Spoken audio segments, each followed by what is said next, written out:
Hi.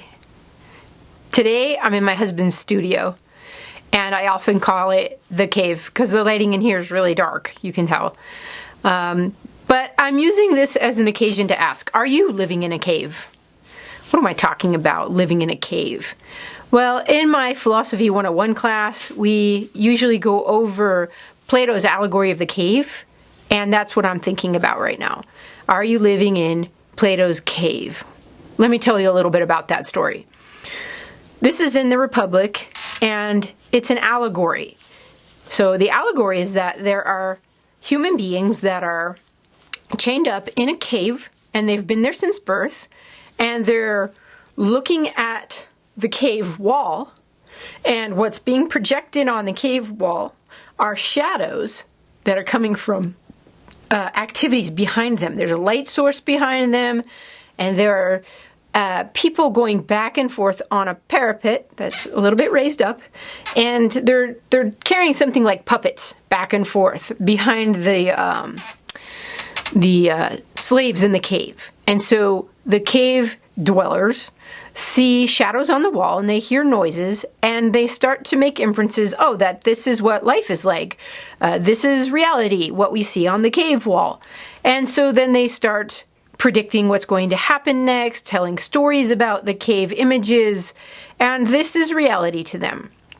Well, one day, one of these people that are chained up, we'll call them slaves, one of these slaves is forcibly removed from the cave, and he's taken out of the cave into the daylight, into sunshine, and it's a very jarring, shocking experience for him because he thought he was in reality, he thought he knew what reality was like, and now his world is being shaken, and it's very bright for his eyes outside because he's been living in darkness.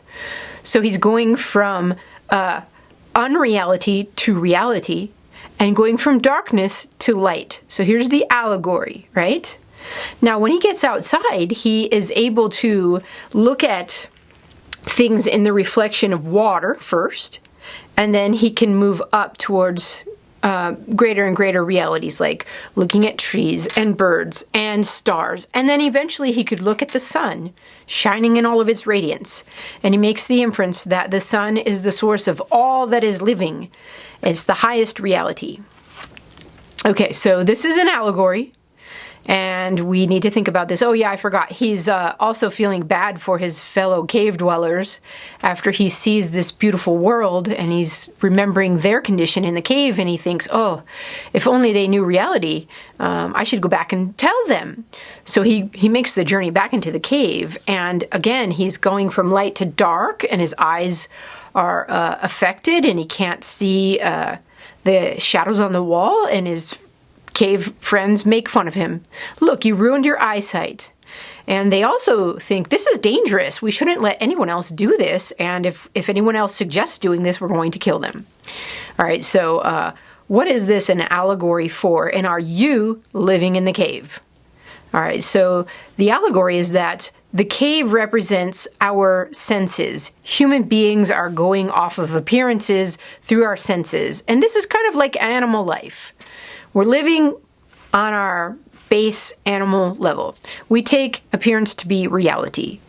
But when we start thinking, and thinking in increasing levels, now there's another allegory that is close to this one called the Allegory of the Line, where Plato suggests we go from these images, which is the worst level of trying to approach knowledge, images connected to our imagination, like a fantasy life, like are you living in a bubble, to sensations, seeing, hearing, smelling, tasting, touching. Okay, that's a little bit better because it's not just what looks like a reality to us, but we're touching reality.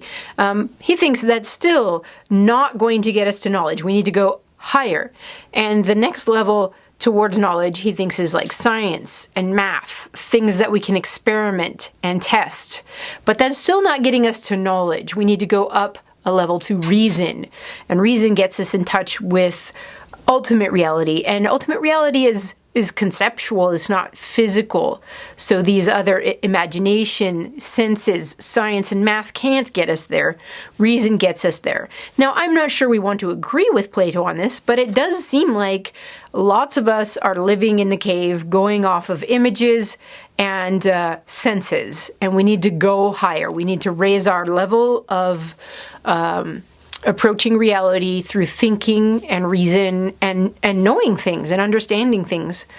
So I imagine the cave is kind of like the internet sometimes when we go with our biases, or the Twitterverse, or I don't know, what they tell us to believe, whatever that is, what the man tells us. So what we need to do to avoid living in the cave is to think critically. We should strive to think clearly. This is bad thinking. Bad thinking is believing falsehood. So appearance is not reality, and what appears to us may be false. Fake news, right? So think critically. We want good thinking to avoid bad thinking. We'll call it cave thinking, okay? All right, so today I asked, are you living in a cave? We talked about Plato's allegory of the cave, and we're trying to see if we're living in that allegory of the cave. Are we going off of appearances and sensations, or are we going to strive to be rational, good thinkers? That's what I'm hoping for you.